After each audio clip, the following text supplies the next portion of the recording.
சில முடிவுகள் மக்களுக்கு நன்மையை பயக்குமா பயக்காதா அப்படின்னு கூட தெரியலங்க. ஆனால் காமராஜர் ஐயா மக்களுடைய முக பாவனையை வச்சு பல முடிவுகளை மாற்றிருக்காங்க அப்படின்னு சொன்னால் உங்களால் நம்ப முடியுதா?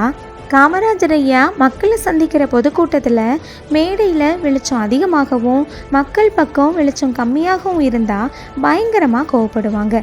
ஏன் தெரியுமா? அட என்னன்னே, மக்களை பார்க்க தான் வந்தேன். நாம் பேசுகிறப்போ அவங்க முகத்தை பார்க்கணும்ல. அவங்க முக உணர்ச்சிகளை பார்த்தாதான் நாம் செய்கிறது சரியா தப்பானே தெரியும்னே. முதல்ல விளக்குகளை அவங்க பக்கம் திருப்பு அப்படின்னு சொல்லுவாங்க. அது மட்டும் இல்லாமல் எல்லா பொதுக்கூட்டத்திலையும் பேச்சு முதல்ல, மாலையெல்லாம் அப்புறம்தான்னு தொண்டர்கள்கிட்ட சொல்லுவாங்க. அது ஒன்றும் இல்லைன்னே, பொதுமக்கள் நம்ம பேச்சை கேட்க தான் இவ்வளோ நேரம் காத்துட்ருக்காங்க. முதல்ல அவங்க நன்மைக்கான விஷயத்த சொல்லிடுறேன், பிறகு உங்கள் மாலை மரியாதையெல்லாம் ஏற்றுக்கிறேன்னே அப்படின்னு சொல்லுவாங்க. இப்படியும் தலைவர் இருந்திருக்காங்க அப்படின்னு தெரியும் போது மெய் சிலிர்க்க வைக்குதுங்க.